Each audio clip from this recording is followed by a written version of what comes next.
I'm going to start with a little presentation up here. My name is Martin Ogle, and I've been running this All Careers initiative for several years now, and I'm really happy that you can be part of it today. So I'll give a program to start, and then we're going to have a series of short talks by 2 students and then 4 members of the community who are in businesses or organizations who are going to tell us a little bit about what they do and how they do it Evermore Green. But to start off with, I just want to thank all these different groups, the businesses I just mentioned, Sister Carmen for hosting us and for telling us a little bit about their sustainability efforts, the Lafayette Youth Advisory Board. How many YAB members do we have here? Raise your hand. All right, they're all sitting together. And they have helped both with this project and getting the word out, etc. So, and then the other thing is the One Voice for Change is the organization that's hooking us up with at least the gentleman from Nigeria. We'll introduce him in a little bit, and then possibly some folks from Peru and Brazil. And even if they're not able to successfully join us today, we're going to be sharing a lot of this information with them and trying to create a larger system of considering all careers as green careers than just here in Lafayette and Louisville. The whole thing has been supported by a group called the Foundation for Systemic Change, and so I really want to appreciate them for their financial support. Okay, well today we're going to start off with this introduction, and then we'll have these short statements by our students and businesses. We'll have a panel discussion, so after they're done, we'll bring them up here to the front, and I will start things off with a question or two to get people talking, but then I'd encourage the students to ask the business reps questions, and then vice versa too. Then we will gather back up and end, other than a few concluding remarks, with open questions.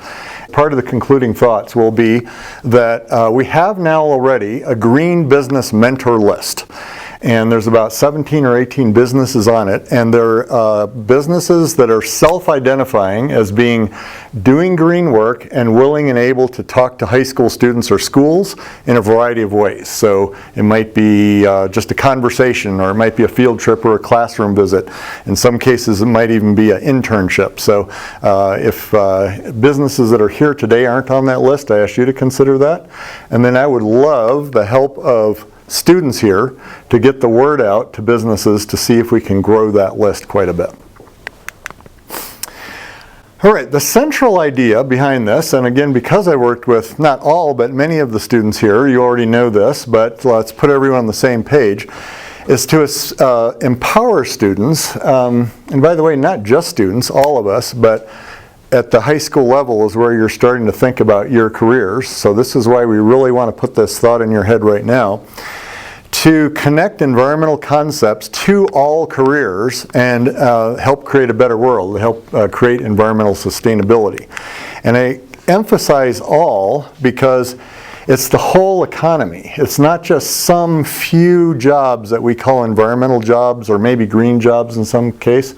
I've looked and said, how do people define that? And almost always, it ends up being maybe 10% of the economy, 15 maybe, sometimes way up to 30 if they're really being holistic about it. But we just don't consider the whole range of possibilities there. So green work ahead. I sometimes use this. I'm looking at the world through green glasses to be able to say, no matter what I do, it can and should be green in the future. 2 of our interns here, just to give you an idea of what they've been doing. All right, so basically in WRV, we're like just a group, non-profit group, and we really just like try to do restoration work along Lafayette areas, such as just Wanaka, Coe Creek, and just overall just do planting. And yeah, like just last week or 2 weeks ago, we did a family project with like around 15 people, and yeah. Yeah, and a little bit earlier this year and last year we went to Cowwood to work on the burn sites to help rebuild the area with the trails and everything. Mm-hmm. and go to like national parks and other places too outside of Lafayette. Yeah. The idea is that starting from the standpoint of being outside and learning how the world works and living systems work, can we then harness that knowledge and put it to use in different careers of the future? So thanks for setting the stage, and we'll see this, this video now. Yeah, thank you.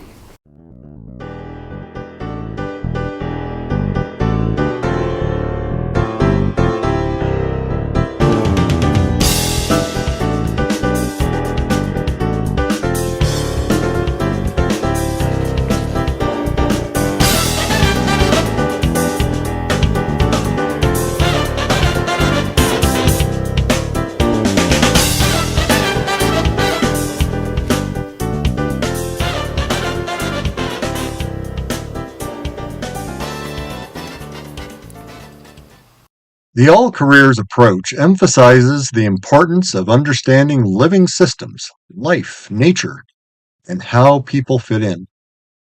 And it makes a point of connecting this understanding to any and all careers that a young person might be interested in. Hi, my name is Martin Ogle. In the late winter of 2025, I worked with interns from the Wildlands Restoration Volunteers and with members of the Louisville Youth Advisory Board on an all-careers project. This included a session in a Lafayette open space and also a field trip to visit 2 local businesses. As we all do when we spend time outdoors, interns learned and absorbed a bit about how nature works as part of their work in habitat creation and restoration projects. But they also took a closer look. For instance, students studied these symbols of how nature works and then explored how they're revealed in the lands they're working on. Cycles, energy flows, principles of heat, natural selection, symbiosis, and more. Students then looked at all careers case studies, businesses in a wide range of careers and fields that are doing their work in increasingly sustainable ways by applying environmental principles and concern. There are some pretty amazing examples out there, and many of these are in our own communities. We're definitely not just talking about environmental careers or green careers alone. We're talking about, well, all careers.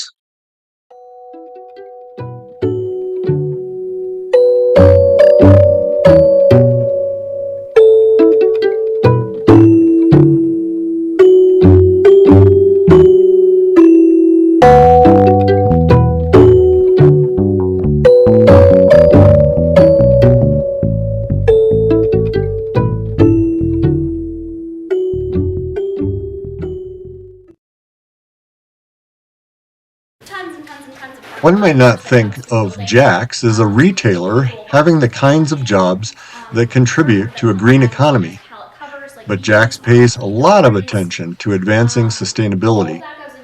They not only have a very large solar electric array on their roof, but they're active with recycling and committed also to local and sustainable sourcing of products they sell. Alpen manufactures triple and quadruple pane windows, doors, and architectural glass, and their stated mission is to significantly lower the environmental impact of buildings. We had a great conversation about how these triple pane windows are made and how they contribute to energy efficiency. Representatives at both of these businesses shared how their concern about climate change and other environmental imbalances motivated them to do the kinds of sustainability work they do, and how they draw upon environmental principles and concern to do this work.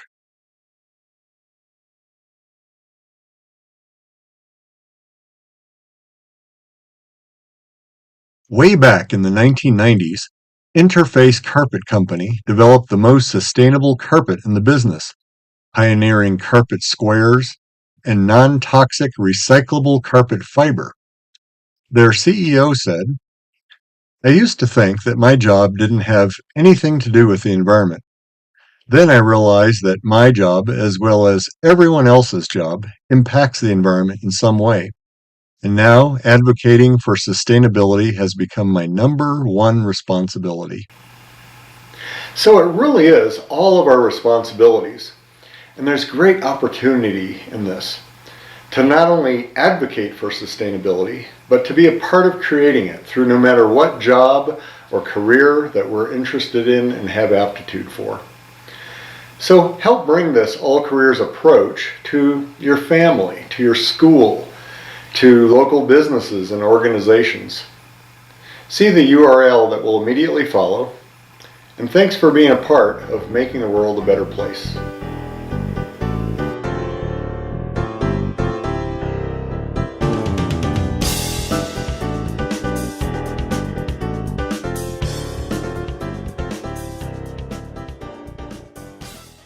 So the idea is just that no matter whether you're going to be an engineer, an artist, a financier, designer, all these others listed up here, that if you have this environmental knowledge that you can connect to the world, that we can all create a more sustainable world together.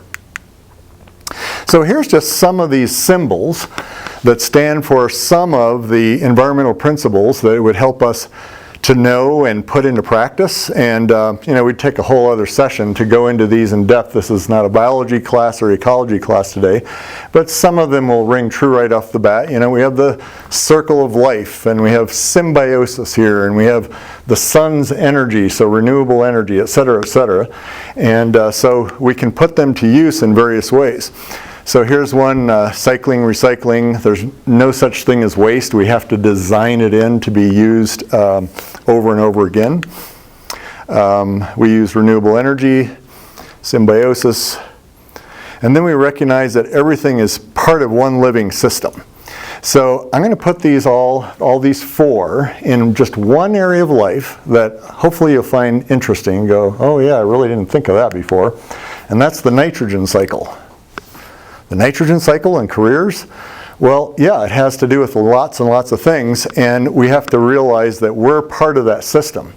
Fertilizer, plants, and other such things are a huge part of the nitrogen cycle.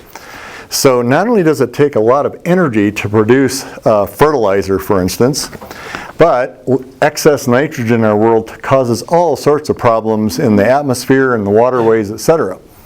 So people around the world are coming up with really creative ways to deal with this, with these environmental principles in mind. Anybody ever been to Amsterdam? They actually have in the squares and other places, alleys and other places, these public urinals. And not only does human urine then actually fertilize the plants that are growing in them, but then they harvest the rest of it, and they use it to fertilize their green roofs, of which they lead the world in already. And then they found out that they can use that those same nutrients to apply to farms around Amsterdam. So they're saying we're not going to let that nitrogen escape into the waterways before it's used again and again. And then also we can lessen our dependency on fossil fuel-based fertilizers. And then there's these, those are interns and the woman who helped start this organization in Vermont that actually is all about the same thing. So in our own country they're doing this. And there's just dozens of different kinds of jobs incorporated with this effort because they have to do everything from safety regulation to farming to legislation in the Vermont legislature, etc. And then this one is a startup not too long ago, and I understand it's now a multi-million-dollar company. And so the idea is that in aggregate we can find ways to fertilize our food in better, different, more sustainable ways. And then the last one I'll use is just we need green economists. People that can come up with other ways of envisioning how an economy works because it's based on human systems as being part of living systems rather than separate from. Anybody here interested in being an economist in the future? Possibly? Tell your friends who are, because we need them a whole lot. All right, so again, this short statements, and so to start off, We're going to have Soren come up, and Soren's with the Louisville Youth Advisory Board and has been really into this All Careers idea. So I've been involved in the All Careers Initiative since I was in 7th grade when I watched one of the other students involved in this program present on the idea on Zoom during the COVID lockdown. It feels like so long ago, considering I will be a senior in high school next year, considering my college, choosing a major, and setting myself up for the career I will spend many years of my life working on. As I've almost completed my high school curriculum, I've noticed the lack of climate knowledge us, as students, are provided with in our educational environments. Furthermore, and I know I can't speak on behalf of all students, my high school has many resources which help me set my sights on a career path, which I feel comfortable in heading into applying for colleges. Now imagine that we could just take all of those resources and add an explanation of how to encourage sustainability within those careers. This initiative has supported my passion for widespread communication of how to protect the environment and given me the opportunity to be involved with how some careers have already taken a step in shifting towards sustainable practices. I've had the experience of meeting business owners in their facilities and warehouses, getting hands-on experiences with companies already putting in the work to shift into sustainable practices throughout their materials, construction, and taking advantage of their local resources, and the beautiful climate we get to experience every day living in Colorado. Some of these businesses I speak about are ones here today, representing their own voice, and others I am so grateful are here so I can further immerse myself in the positive impacts these places are making on our community. The All Careers program encourages a more realistic way in combating the effects of global warming, to take careers that wouldn't directly be related to environmental focused work and utilize career practices that not only benefit the environment but push for sustainable growth of our economy as a whole. Some people consider the destruction of our climate as easy to turn around and solve as the simple process of recycling, adding a compost bin to your household, biking to get to work or school, or even investing in an electric car. Although these are wonderful ways to bring recognition to greenhouse gas emissions and make an impact on the local scale, if we want to globally reverse the effects of climate change, we have to adjust the practice of businesses. Let us make it easy to help the environment unconsciously by investing in some of the sustainable practices these companies have implemented, or simply research how other small businesses around the world are making their own impact. Our world is not only living in a time of intense climate struggle, but also an ever-changing development in which sustainability has become a much more relevant topic in our daily lives. Therefore, both present and future generations have to be educated on how to incorporate healthier practices into their career paths. If we have any hope in producing a completely green economy, we have to support an educated community that is motivated to learn sustainable practices and begin to push these patterns into nationwide and local corporations. I'm incredibly grateful to have the experience to speak on behalf of this program in front of all of you today, and I hope if anything it has broadened your understanding of the importance of sustainable practices in the business world and educational awareness. Thank you so much. Okay, thank you, Soren. And then Lily, where's Liz? All right, there she is. Come on up and tell us your thoughts and impressions of the All Careers idea.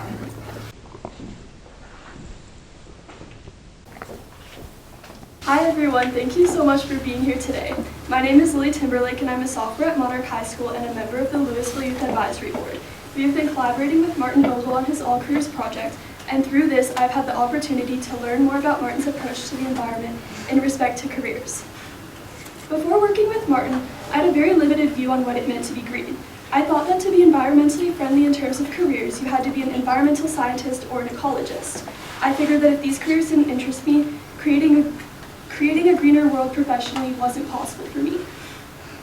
Martin's All Careers has completely changed my view on this. Through our multiple sessions, from our nature walk and examining the beauty and functions of ecosystems, to our field trips to Jack's Outdoor and Alpine Windows, my eyes have been opened to a life-changing realization.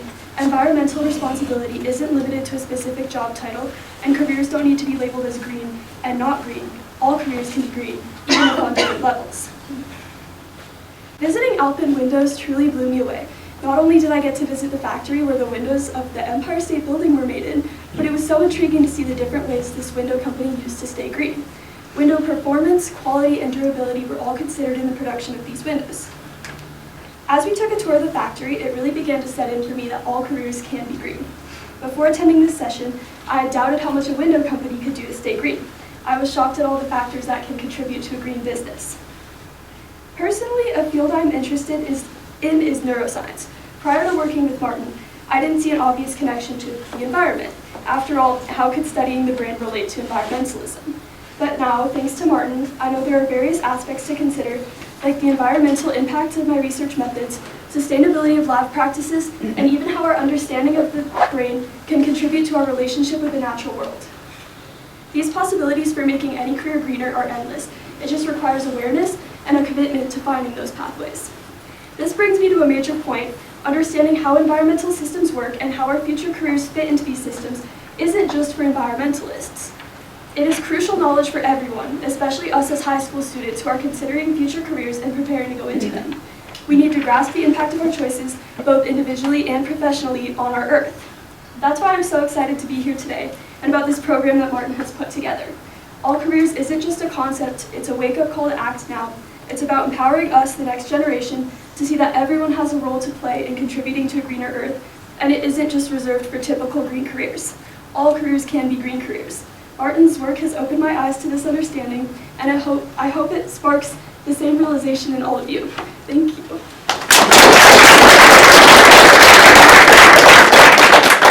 All right, well next, Cynthia Villanueva from Sister Carmen is going to speak with us about what they're doing in this very facility here. So my name is Cynthia, and I'm an AmeriCorps member serving hours at I Have a Dream and Sister Carmen Community Center. Sister Carmen is a non-religious family resource center that has supported the community since 1978. Last year, we served over 8,000 people. Our sustainability efforts include a thrift store and a food bank. We recycle and send food compost to local farmers for animals feeding. We had an organic garden and compost green and brown materials. I just went to our volunteer training about recycling to learn the updates and how to keep the recycles clean. So, yeah, I was working with a AmeriCorps member, and I was working with the Dreamers. So I work with teenagers, and I used to work with first graders. I was like tutoring with them, and now I'm serving Sister Carmen, and yeah, it's a community that they help a lot. They help with rent, they help with food, they help with anything that pretty much like Lafayette community needs. Yeah, thank you. Great, thank you.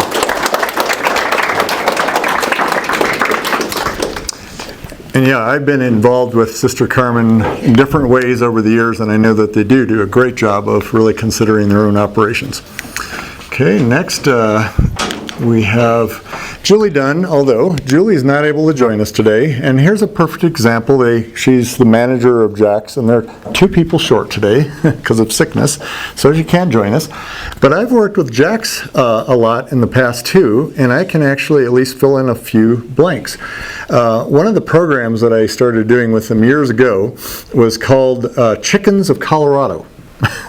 And they sell chickens that people can, start a backyard chicken operation in their own home, and all the things that go along with that. And so one of the things with that is just providing ways for people to grow their own food, understand where their food comes from, etc. And they also source a lot of their feed, not just chicken feed, as locally as they can, so it doesn't have to travel on trucks for long distances. They have a huge solar array on their roof. It's 320 kilowatts, and so that's a big system for Lafayette. They have a really extensive recycling program, and they also try to source things they sell, their products, not only locally, but to be as sustainable as possible. And I'm just rattling off those few off the top of my head. They really do a lot of work to become more sustainable in every way.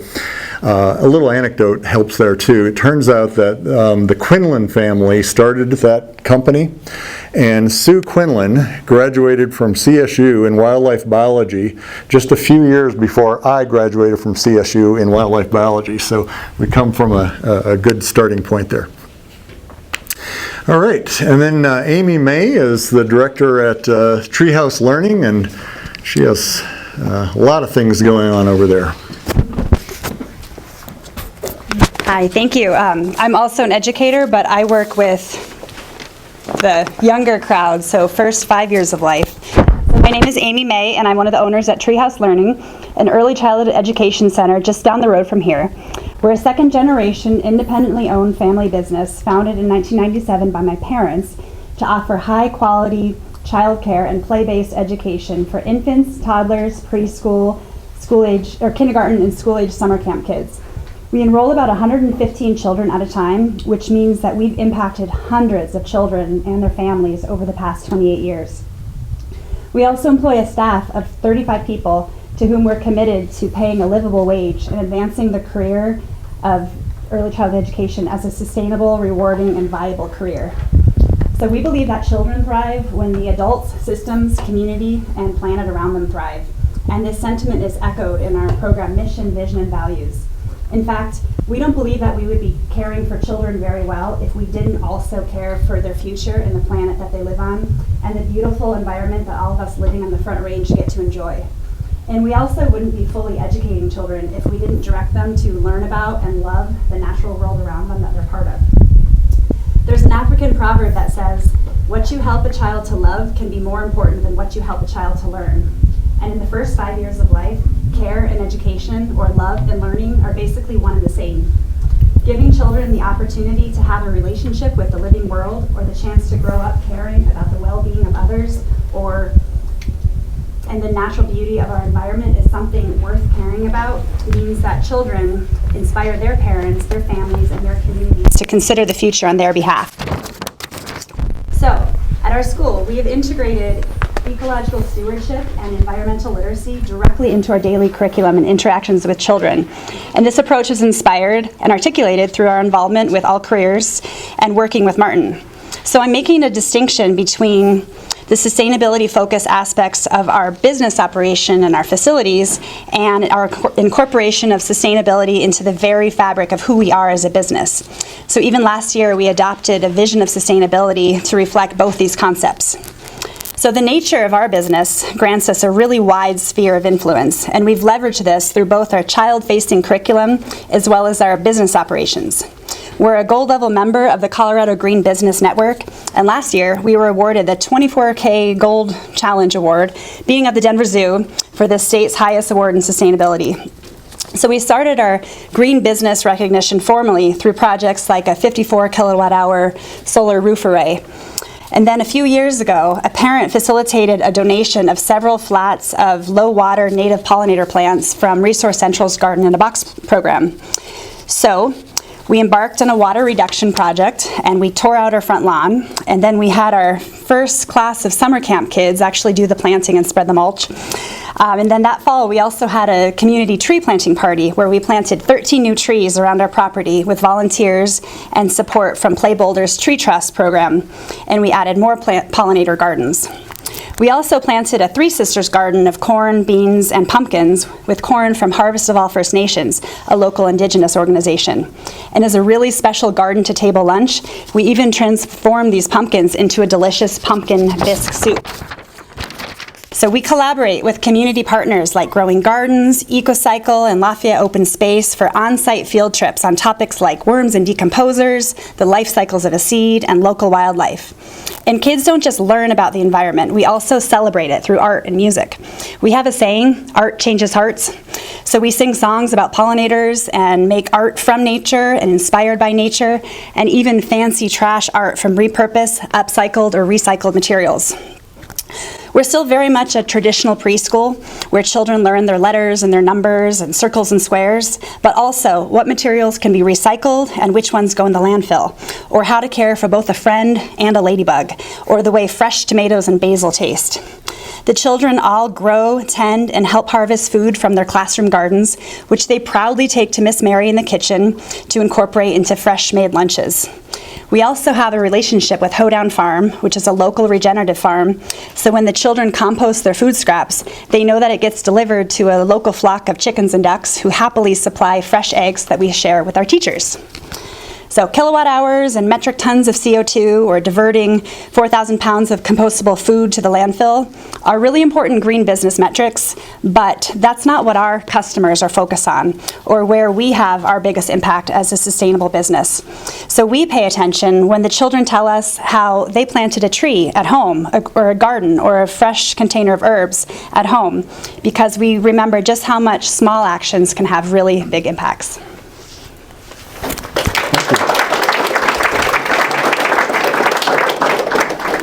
Okay, and next, Brad Bagan from Alpen High Performance Products.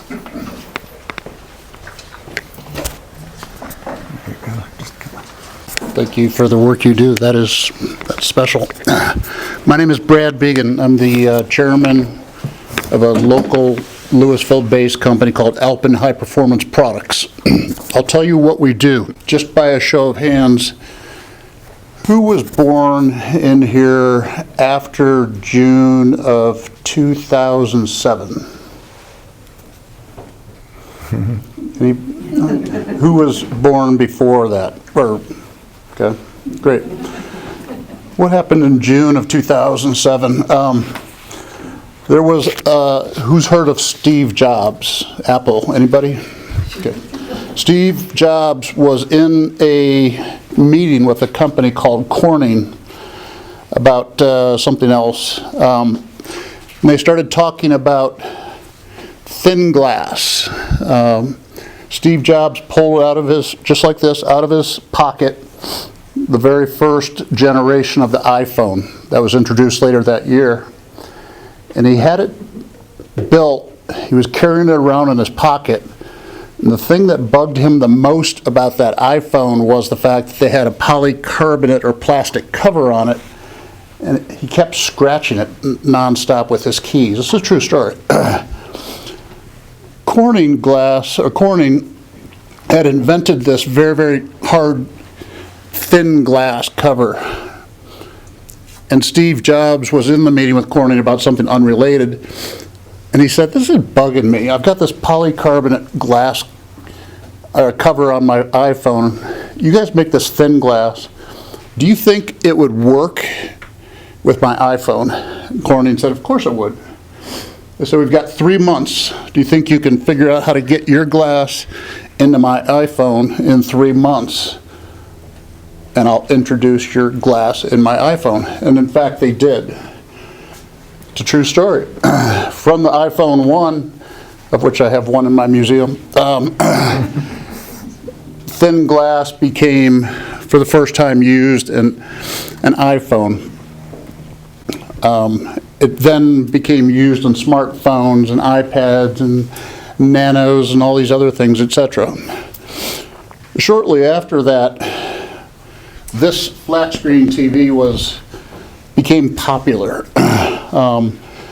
Those of you that were born before mid-2007 may not even remember flat screen TVs. If you're of my generation, they were big, bulky things.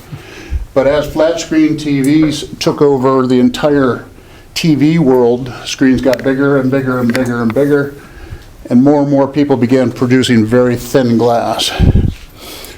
What we at Alpen do is we make high-performance windows. High-performance windows meaning triple pane or quad pane, typically.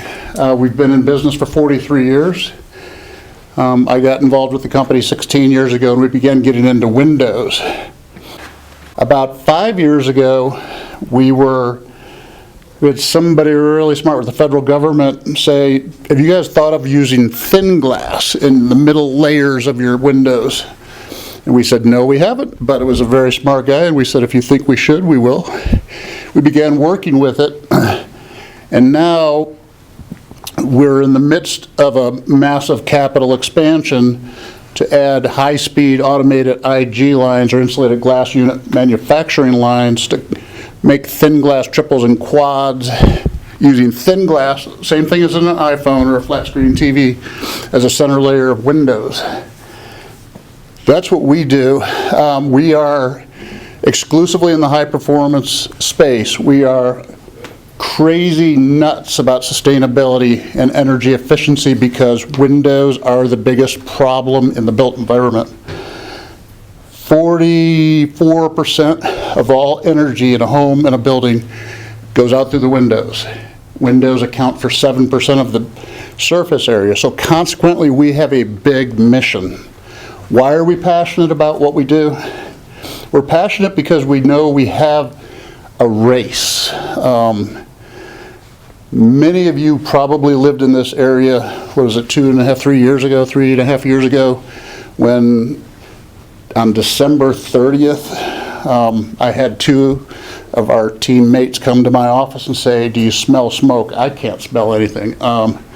But we had, at that point, high winds. We had the Marshall Fire just around the corner here.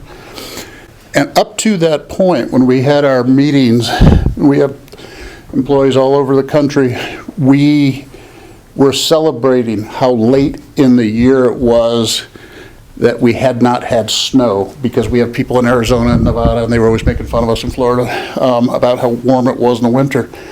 If you don't believe in climate change, that fire was a result of high winds, but it was a result of the change in climate conditions that caused everything around it to be a tinderbox.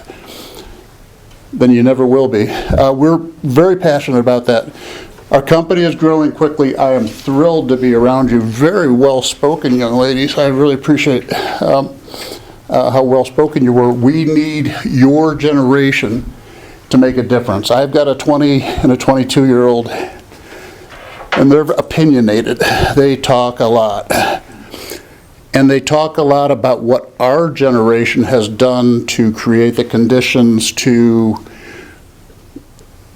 not take climate change as serious as we should. And it's really up to this generation, and I feel really, really strongly about that, to finally pick up the pieces. This is a real thing. There are debates going on in the senior-most federal government. There is no debate. There should be no debate. Climate change is something that we can still conquer. We can slow it down. We can make a difference, but it's going to be your generation that really has to do that. Love to have anybody out.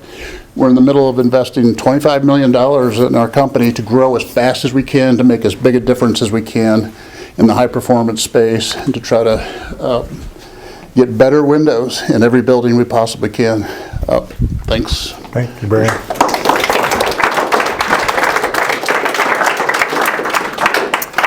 Okay, and then Jackie Hobbins. Jackie, I saw that. There's Jackie from the World of Wonder Museum. Who went to the World of Wonder Museum when you were little? Wow. Quite a few, right? My name's Jackie Hobbins. I'm the Exhibits and Facilities Manager at the Wow Children's Museum. So sorry about that. I fix everything in the building that goes wrong. I fix exhibits. I build new exhibits. And initially in this job, I really didn't see a role for sustainability in what I was doing, which seems sort of silly now. But I had gone to a meeting with the Colorado Green Business Network, and they introduced me to a lot of things that I could do in my role. I have a personal passion for this area. My husband's back there in the red shirt, and he is a hydrologist who has done some drought modeling that helps people, helps farmers irrigate their farms, and helps people prepare for wildfire season, and a whole bunch of other things. So I was sort of like surrounded by environmental science in my home life. But what I started doing at WOW is working towards sustainability to help us save money and make smarter decisions with the resources that we have. I have a really small budget for exhibits at the museum. It's an 8,000 square foot museum, and my budget for the year for exhibits is $14,000. So that, it might sound like a lot if you're in high school. It's not a lot at all.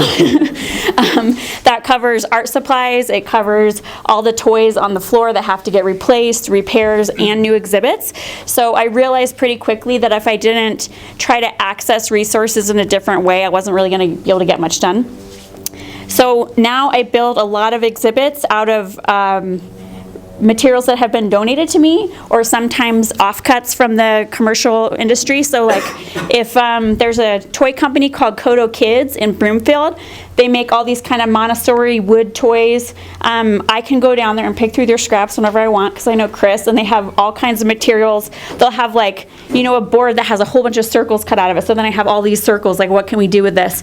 So it makes me more creative in my role, but it's also preventing those materials from going to waste. I also went through all the exhibits. We have everything on a timer now, so it only is turned on when the museum is open. We had a few things that didn't have those on it yet. We found these gaps around our the windows in our building. So it's an old fire station. We had these huge windows that used to be where the fire trucks came in. We've been in the building for 20 years and just realized there's these like up to 1-inch gaps around all the windows. So I like sprayed foam insulation in those, got them all plugged up, and the building has been losing a lot less heat. I also have some windows that might need replacing, so I should come talk to you. We replaced all of our fluorescent lighting with LED lights. The bulbs last way longer than fluorescent lights, so you're diverting those bulbs from going to the trash. I don't have to get up on a ladder to change them as often, and they use less electricity.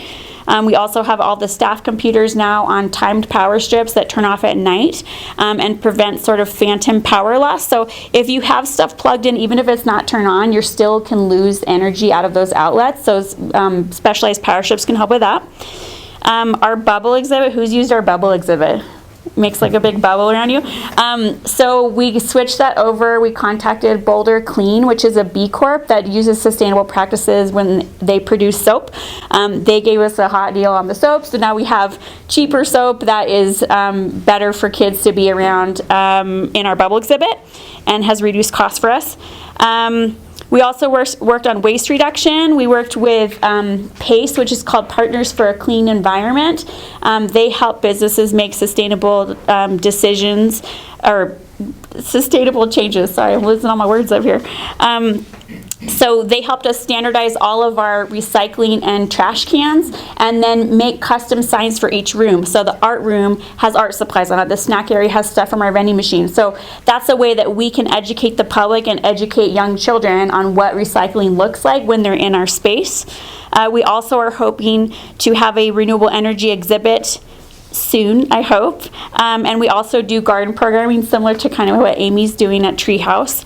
To help kids learn more about that. And then I also have this huge HVAC and solar project that I'm working on. We have 3 HVAC systems, which is your heating and cooling systems, that are too old and they need to be replaced. And we, there's a variety of reasons, but we don't have money. We didn't save money for that. It just became our responsibility on our lease to replace these systems.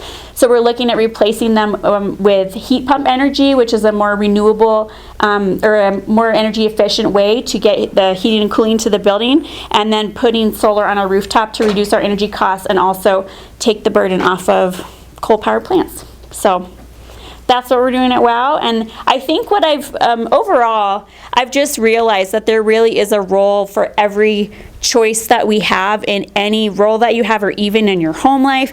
And I think it's more changing the way you think about it, like thinking about what does the earth need from me, which sounds really corny, but we make choices every day, you know, like take your coffee cup to the coffee shop instead of having all these one-use containers that we use for 5 seconds and then we throw them away. And it's the same in the business that you're in. So we also found that the paper we were using in our art room, the color is too saturated to be recycled, so just buying different paper makes it recyclable. So there's all kinds of opportunities. You just have to sort of keep your eyes open and stay a little bit educated with this sustainability stuff. So great, thank you.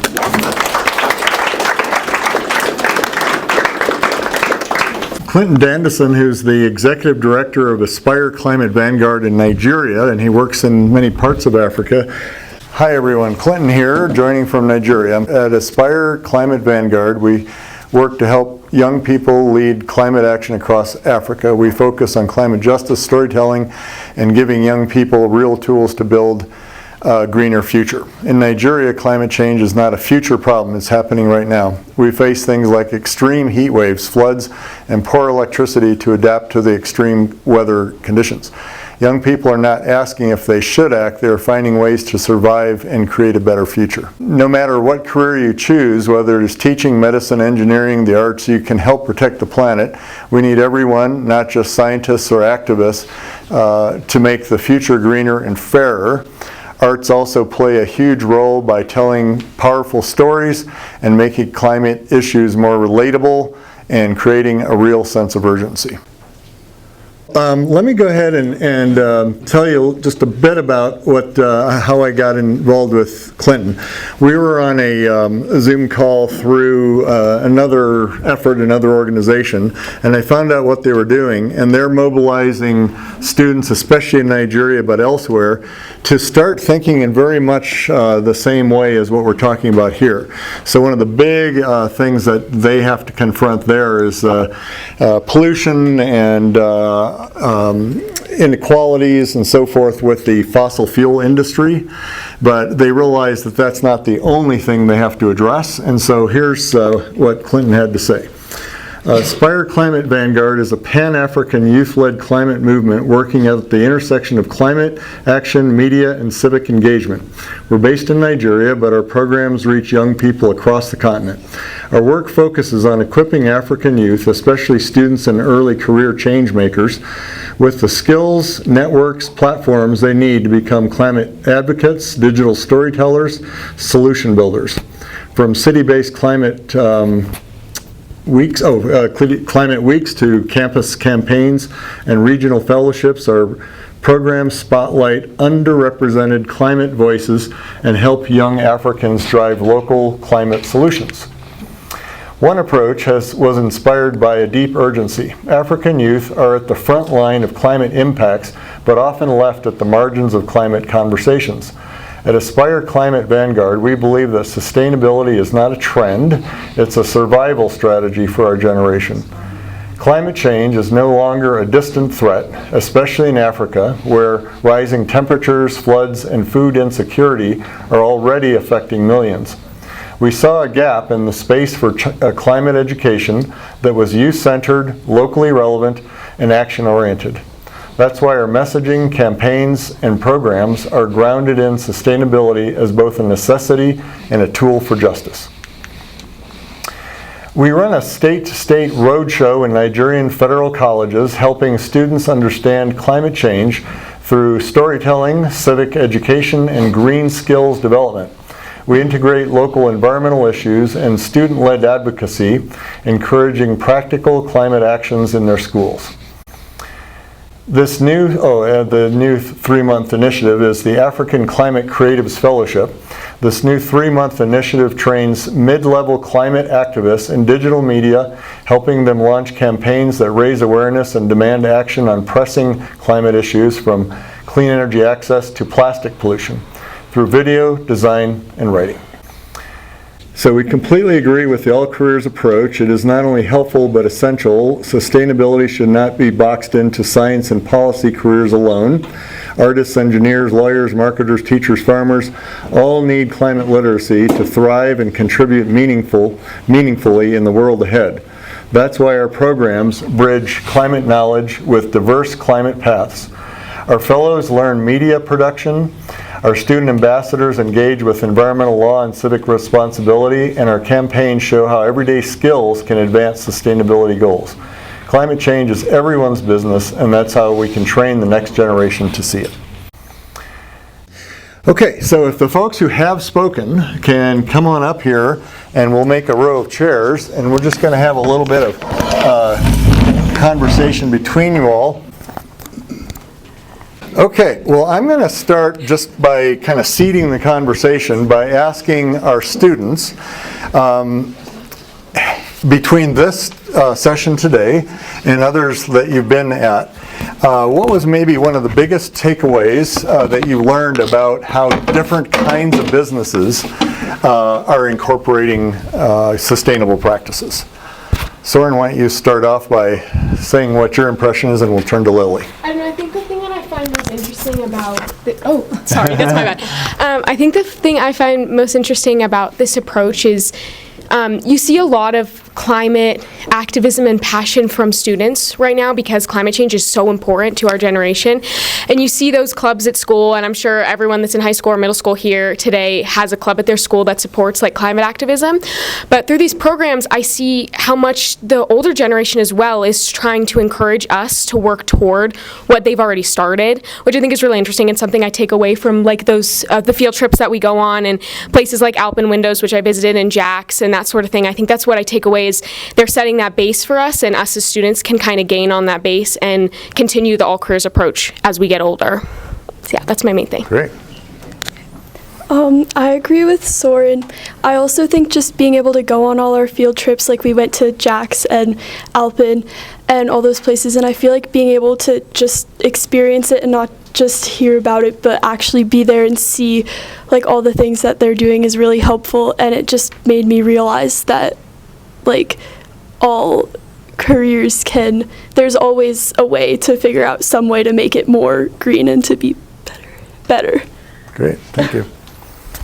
Okay, and then of the organization and business owners, I guess I'm curious to find out what you'd like to know from the students. In other words, how could your organizations and businesses best help them?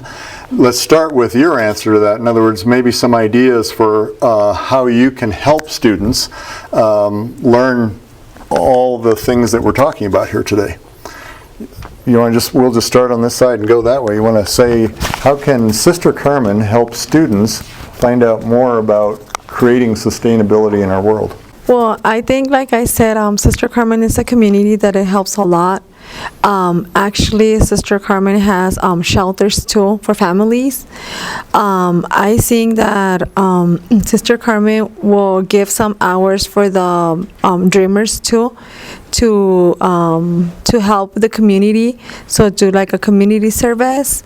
And right now what they're doing is like recycling, so we're trying like to do more like recycling things, so like the kids could understand more like why it's important to recycle.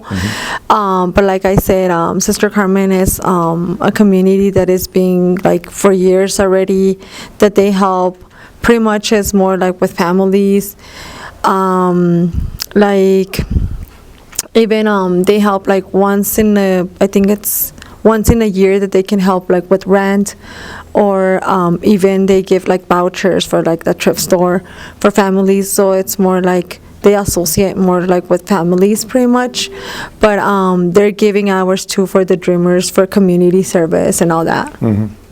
Yeah. Great, thank you. So yeah, the children we work with are years, like at least a decade before they even get into high school. So something that we always think about is if we as a society are waiting, I mean, high school programs are really, really great, and I think that's really important. I don't want to discount that at all, but I also think that if we wait until high school, we're kind of missing a really important boat. And so my question is to you all, what would you like high schoolers to be receiving, back from when you were, 3, 4, 5 and singing nursery rhymes and, learning the kind of basic stuff? I mean, how can we prepare the generations of high school students to go in already having this climate literacy and just this mentality of thinking about not just their future career, but that even their just day-to-day interactions in their learning environment are connected to the outdoor, the larger environment that they're part of. So that's my question to you is, how can we do a better job preparing incoming high school students to do the work you're doing, and then to build momentum so that it's not just a small group, but it's kind of, it's everybody. As we pass it over to Brad, think about that question, and if after we get to the end, if you all have answers to that, what would you have liked to have seen in your earlier education? That would be a great thing to bring up here. It's an actually interesting question as I'm sitting here thinking about what I'm going to say. First of all, really appreciate what Sister Carmen is doing for this community. There's so much need, and there's oftentimes a lack of an intersection between what maybe people want to do and people just jumping in and making something happen. And I think that's what Sister Carmen's doing. And that's what I would suggest for all of you. You're in the high school. These are the high school years. I've said it over and over and over again. Your generation is the one that's going to make the difference. Our generation's still talking about it and debating it and all that kind of stuff. But first of all of you graduate, go on to your next level of education, and then come back and work at Alpin, because we need people as we're growing and making a difference. We are at the front lines of the intersection of what's going on, and what you'll find, I think, is it seems like a big, hairy, audacious problem, and it's really someone else's problem, but each and every one of you can make a bigger difference than you think. And that's what sort of my lesson near the end of my career is.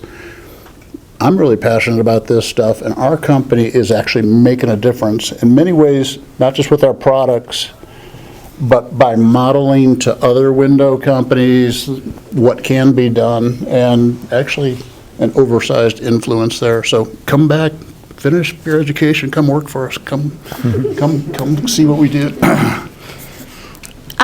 This is a little bit similar to Amy's question, but in the museum world, there's a lot of research and talk about how do we teach kids about climate and environmental changes that are occurring without just causing a whole bunch of anxiety, because that doesn't really help the problem if all you do is make kids anxious about it. So I guess what are some of the ways that you feel like you may have learned about some of these things in a positive way? Because I think those are strategies that we can employ at the museum to help kids learn about these issues in a way that is going to be positive and, make the changes in the way that we want to, rather than just making a bunch of kids worry about everything. That's a good point. Sorry. So did anybody have any thoughts? What would you have liked to have seen in your earlier education? What you think would be a good idea for upcoming generations? Keep noodling on that. I'm going to have them ask each other some questions here. We want to hear you talk too. I know what you have to say. Don't be shy. All right, well then I'm just going to open it up to you all to ask questions of each other in any form that makes sense. I have a question for the So businesses. if you pass don't those mind. This is more particular for treehouse learning and like educational environments, but obviously to everyone.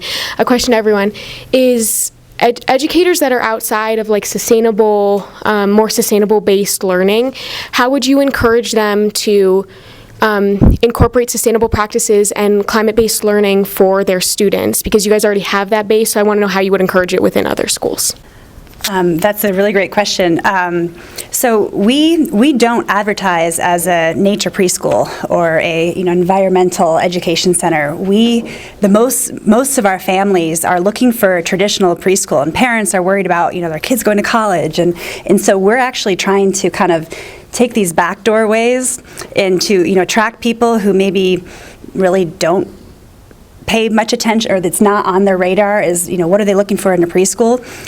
So we figure if we can kind of get them in the door and then sort of open the door to kind of incorporate, if you tell an adult, here, recycle, I mean, it's like, okay, what am I going to do with that? But if you kind of teach the children, then they go home and they say, Mom, that needs to be flat and that goes in the recycle bin. That it can be composted.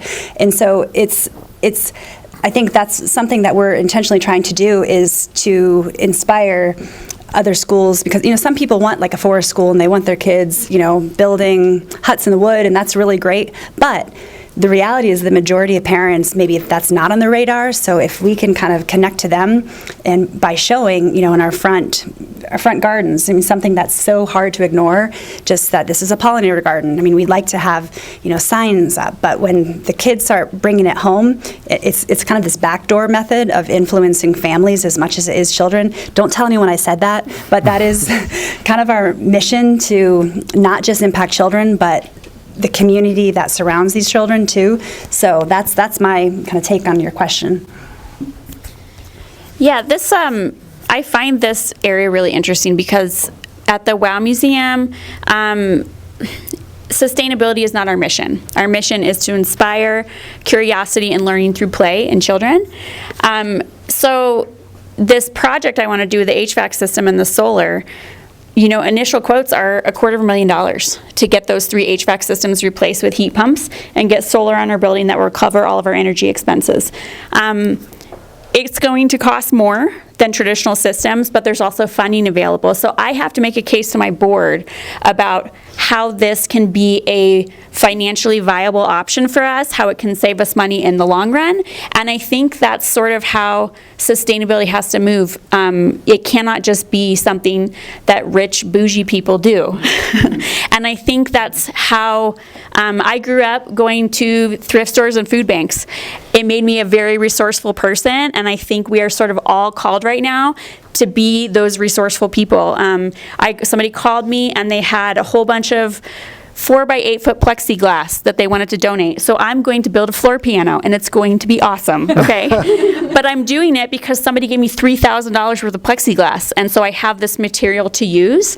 So I think with schools, and a lot of businesses, it has to be framed as something that's going to save you money, save you time, whatever it is. And, eventually it's going to save a lot more for the whole world, but we can't just frame it as you have to put extra money into this. So I have a lot of contacts of getting industrial waste, which isn't like toxic sludge, it's all these materials that are, offcuts and things. And now when I can't use it, I call up Jody Solom at Angevine Middle School in the engineering department, and I brought a truckload of stuff I cleaned out of my shop, and she is so excited. So I think there's a lot of places for this kind of stuff, but it just needs to be organized better. And I think environmentalism can always be framed as, saving and reusing and not wasting. And those are all values that can be baked into any ideology. It doesn't have to be a Boulder County environmentalism thing, I guess. I don't know if that makes sense. Well, and even in what you said there, you have potential businesses that can start up because people could be the conduits through which various materials are known, shared, discussed as far as what's available, that kind of thing. Absolutely. And businesses that give me their offcuts and materials, they're so excited they can get used because they don't want to throw those away either. And then they get to brag to their investors or whoever about how they're supplying materials to local schools. So they're kind of everybody wins situations, but it's more about having conversations with the right people. I want to reinforce something that Clinton has said and was read earlier by Martin. Does everybody understand what climate justice is and what that means, that term means? Because it's very real. And let me restate it this way. We talked about bougie Boulder and all that kind of stuff. I agree. The impact of climate change is more severely felt and impacted, ironically and unfortunately, by people that have the least input and the least ability to make that change.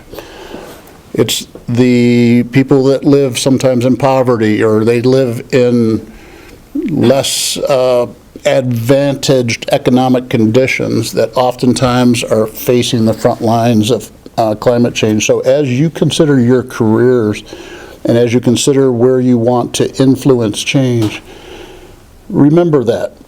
And remember that there's unlimited opportunities to help equalize that balance. It's a very, very real issue.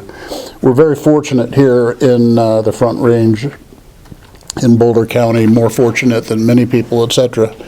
But as you make a difference, and each one of you can make a difference, remember it's not necessarily around the corner, but think about the people that are really sitting in their single pane window apartments in ice cold conditions, freezing to death, but have really no hope to access better windows. It's a really big challenge for society, and I think one that'll continue to go on, but I think it needs to be talked about, and I really appreciate what Clinton's doing.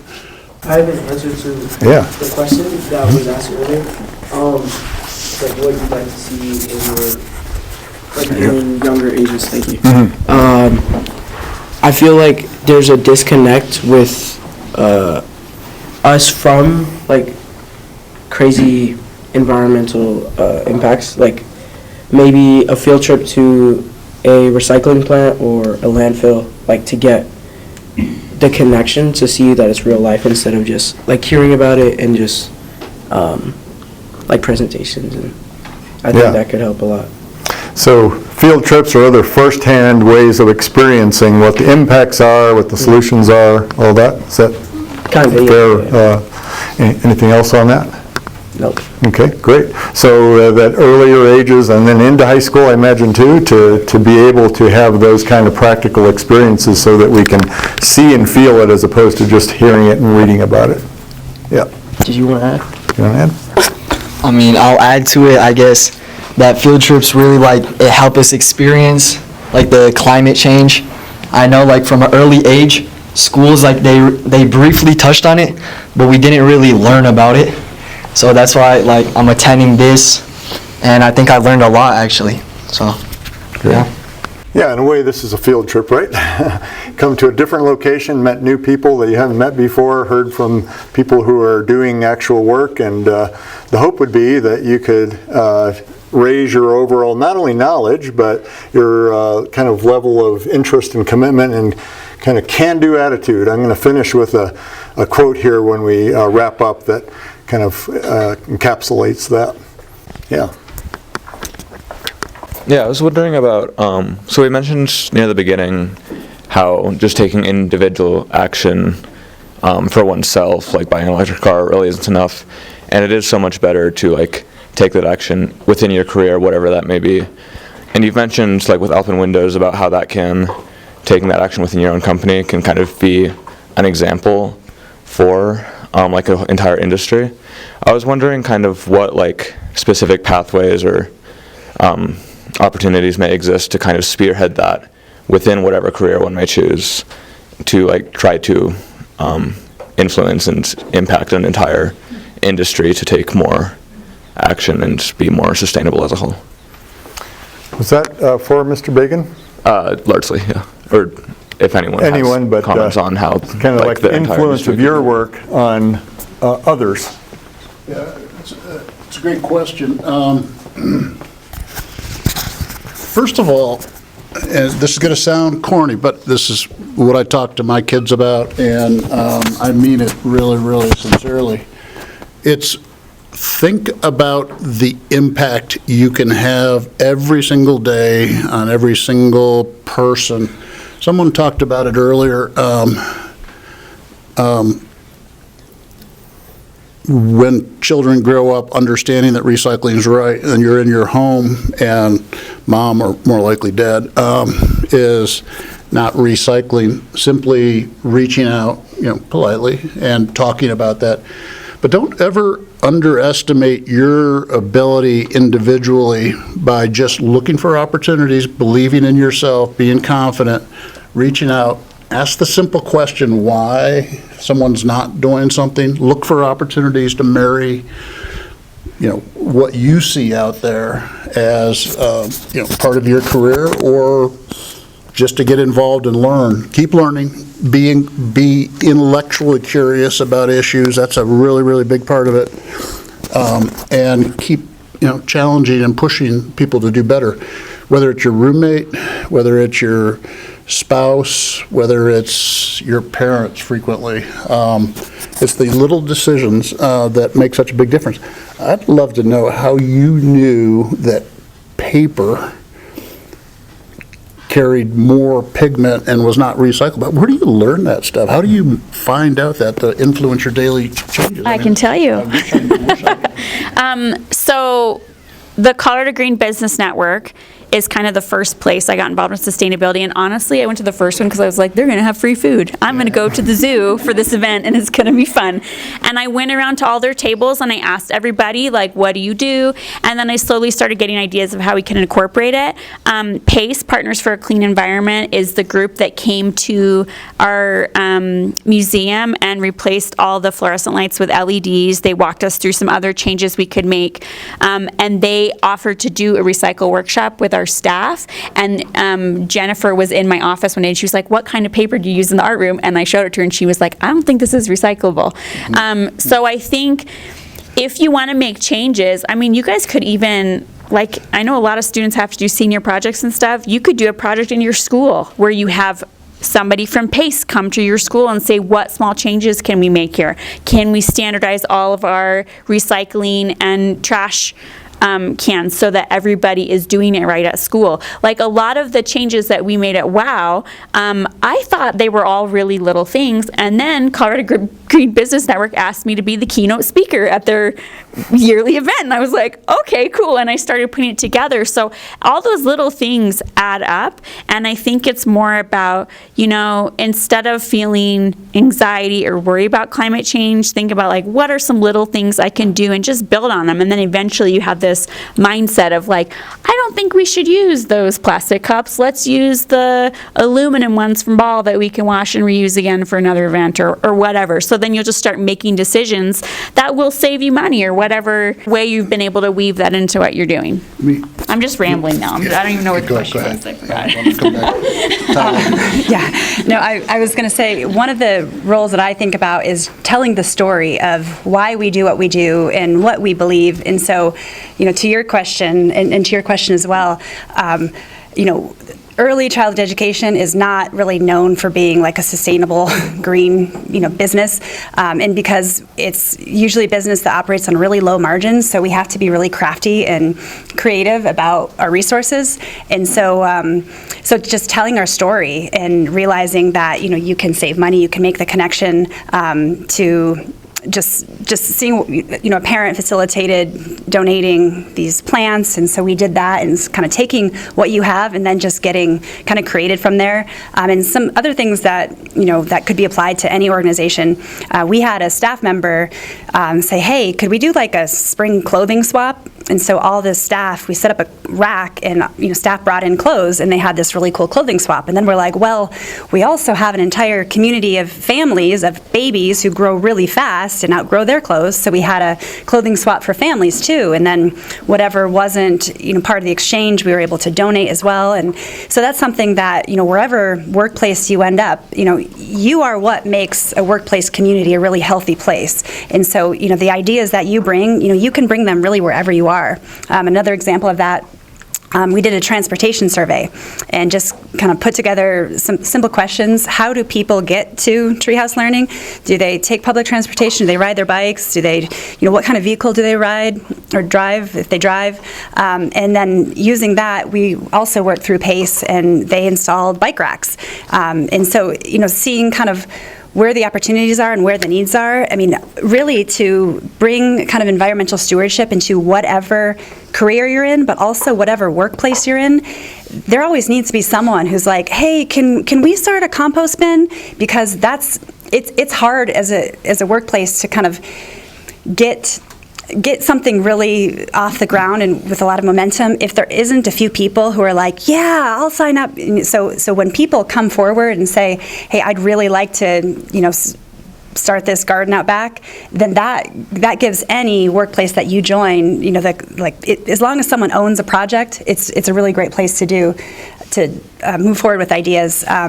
So that's something that you all bring. You get to take that to whatever career and whatever your coworkers, and then hopefully that momentum. I mean, it's kind of like peer pressure in like the positive way. Let me look for opportunities, be intellectually curious, ask the questions. Everybody that came up, let's look at, she just listed a bunch of different things. Somebody had to think of that and talk out loud with their outside voice. Which one of you had a window with a 1-inch kind of gap? Was that you? Okay. We noticed it on a cold day because there was a hole in the wall. So,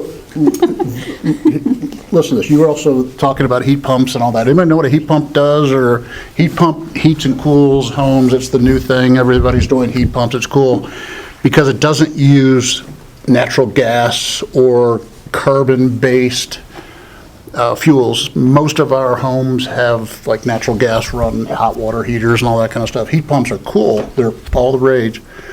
You don't put heat pumps in unless you get your windows working, because then you use less heat pumps. So well, I need to talk to you. Let me talk to you, because we don't need to sell it. We can get you. How many people came to Elpin? A couple of you came to Elpin. I don't know if you remember that secondary window thing we swung open in the showroom. Yeah, those are called secondary windows. I bet this is not to make us feel good or talk to our investors. It's just because you do cool things. It's okay. But we put some secondary windows. You don't need leaky windows before you put heat pumps in. So we'll talk. Okay. Look for the opportunities. Okay.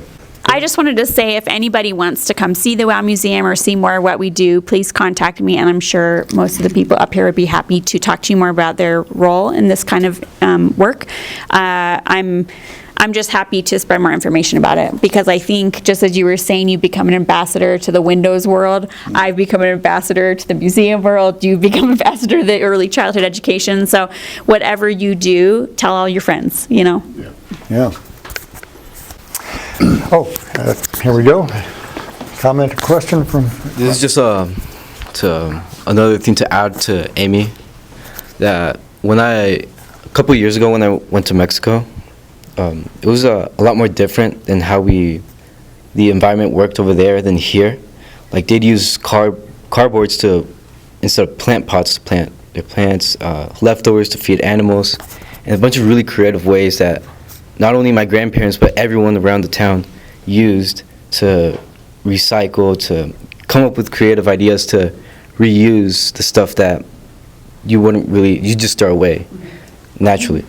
So it's like really interesting if you travel to a different part outside of even the country or the continent, and to see how other cultures and maybe even traditions used to recycle or to decompose the leftovers that they had, which is a really insightful way to come up with new ideas or projects or anything really. So yeah. Great, thank you. That sounds like a great research project. I would love to see that. A good field trip, right? Does anyone else have any thoughts or comments? If you're here just in the audience, what have you thought of this wide variety of examples so far? Or does anyone that has spoken have something? Yeah, actually, Barbara Fahey is on the Louisville City Council, and she's joined us here today, so I'm really happy to see that. Thank the Louisville Youth Advisory Board for showing up and for everything you guys do for the city. I would like to encourage all of you to also become politically active. Right now, that's one of the most important things you can do, get the most results. But just showing up today, I thank you all for coming and for just being interested in how you can save our world. Thanks for saying that.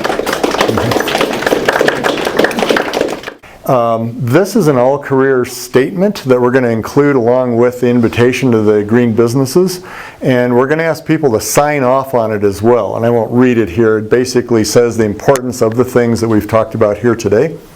And the initial signers include Paul Jurdy. He's the former executive director of the Deming Center for Entrepreneurship at CU. Oak Thorne, I bet you some people know that name without even knowing him, because he started the Thorne Ecological Institute here 50 more years ago. Louise Chawla, who's a environmental design and environmental education now professor emerita at CU. And then Jeff Moline, who works with Water Resources, Boulder County, and then Mark Cederborg, who's actually out in California, but the Director of Policy and Advocacy for Ecological Workforce Initiative. So those are the initial people that are signing on to this, that says this needs to be a new and rising perspective that we all take, but especially those of you that are starting to think about your careers. This is the Green Business Mentor list. You'll all be receiving that. Please pass that on to businesses that you know that are doing good work and might want to self-identify as being on this list. These are just some of the ways I already mentioned that those folks will self-identify that they'd like to interact with, especially you all high school students. Okay, well, the last thought I have for you today is, I think it kind of compiles a lot of these things together. We mentioned creativity, we mentioned teamwork, we mentioned networking, and all sorts of other things that are going to be necessary to bring to the effort of all careers. And this gentleman here, his name is E.F. Schumacher, and he wrote that book, Small is Beautiful, Economics as If People Mattered.